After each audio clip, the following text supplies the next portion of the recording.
super ideja s kokicami, to jih bo potem pojedla tudi, ampak to mi je pa padlo v oči. Ok, razumem, da ste naredili malo dekoracije, ampak vendarle, a jaz prav zdaj razumem, da vaš BYD adapter za V2L tehnologijo vključuje tudi tale razdaljivec? Tako. Pa daljši kabel. Tako, točno to. Gre se za to, da to je neka malenkost, ki mogoče ni nujno potreba v vsakodnevnem življenju, ampak je daje neko dodatno vrednost našim vozilom in seveda že vozila pride s to tehnologijo, enostavno, če greste na kakšen izlet, če rabite na poti nafilati računalnika, neki vedno lahko to izkoristite. Mislim, se sploh ne strinjam, da to je ena taka, mogoče malo manj pomembna zadeva. To je iz mojega stališča ena bolj pomembnih zadev pri električnem avtomobilu. In tudi to res dejansko, da je v bistvu tukaj dolg kabel, da ne rabim jaz tukaj per avto, v bistvu imeti tisti kabel je, mislim, da kar dobrodošla zadeva. Koliko je pa moč?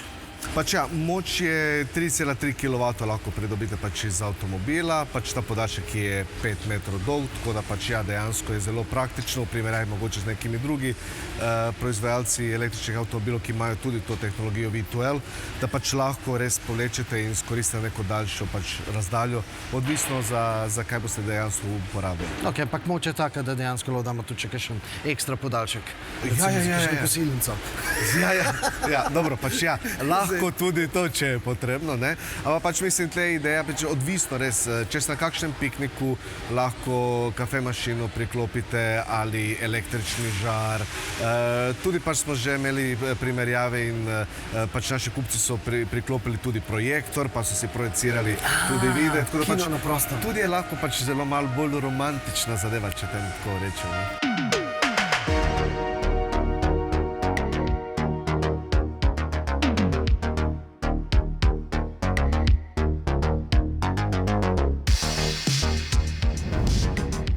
Kakšna je torej zdaj zgodba? Vi ste pripeljali Kitajsko, točno takšna, kakor je, sem v Slovenijo. Spomnim se, da sem tam videl dejansko avtomobile kar v nakupovalnem središču. Zgodba je malo drugačna kot mogoče druge blagovne znamke. Vse smo se namenoma to odločili.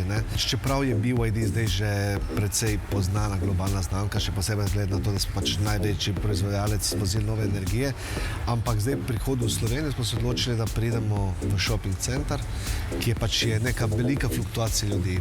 Tisti, ki mogoče ne razmišljajo o nakupu novega vozila, ki so čisto mimoidoči, bojo magari prišli not, čisto da pogledajo, zakaj se to gre.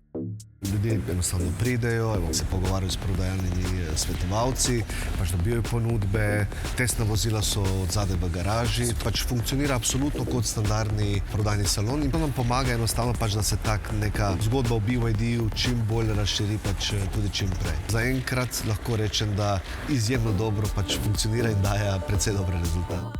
Seveda bomo odprli en klasični prodajni salon, ki je bil To ni nadomestilo za... Ne, ni nadomestilo. Na Kitajskem dejansko ni toliko zelo teh prodajnih svetovalcev. Kot sem videl, tam so dejansko telefoni tista ta glavna stvar. To so dobro pazili.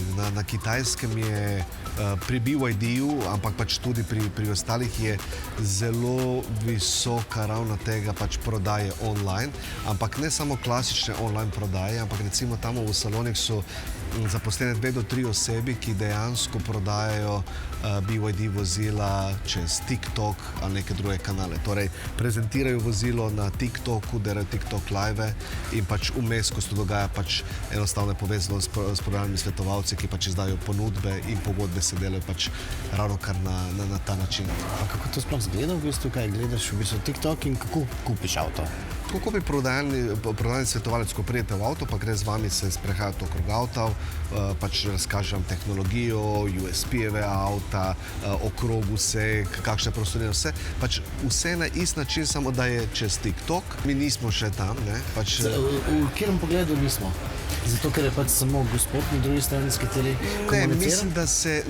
Mislim, da je pri nas še vedno taka mentaliteta, da ljudje imajo rad bolj ta mogoče individualni pristop, da vi prijete, da nekdo porabi nekaj časa. Ker bottom line gre za to, da dejansko je to konkretna investicija. Niste prišli kupiti sam kokice. Glede na to, da je BYD znamka baterij, okrog katere ste naredili avtomobil. Koliko je ta recikliranje baterij v bistvu prva pomembna tema? No, a to je absolutno pomembna tema. Ne? Pač, mislim, pri naši LFP bateriji, mimo grede tega, pač, da je to zelo varna baterija, izdržljiva in tako naprej. Po drugi strani, Second Life je tudi nekaj, kar je pri BYD-ju zelo pomembno. In ravno zaradi tega, ko se gre za baterije, gre se v drugo življenjsko dobro, oziroma za storage, recikliranje in tako naprej. Ne? Se obeta Denza. To pravi luksuzna znamka. Zdaj v Evropi smo že videli te avtomobile. Ja, pač, jaz bom pač malo popravek naredil. Denza ni luksuzna, Denza je za nas premium znamka. Ker imamo tudi luksuzno znamko. A ja? Tako, luksuzna znamka je Yangwang.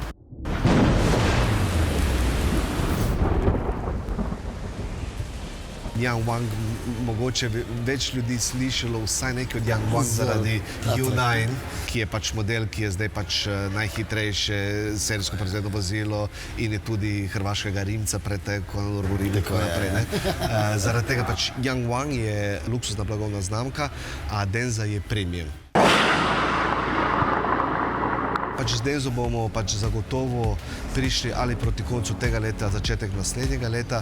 Pač ko videli, da je ta pravi čas, ko je pač z BYD-jem vse postavljeno. Čeprav ne gre se za isti profil kupcev, ampak mislim, da bi bil ta pravi čas, ko bomo imeli tudi range par modelov, ki lahko ponudimo kupcem na slovenskem trgu. Tako da pač watch this space, tako bi rekli Angleži, pač kmalu tudi pride Denza. Pa bo ta nakupovalni center imel dovolj prostora?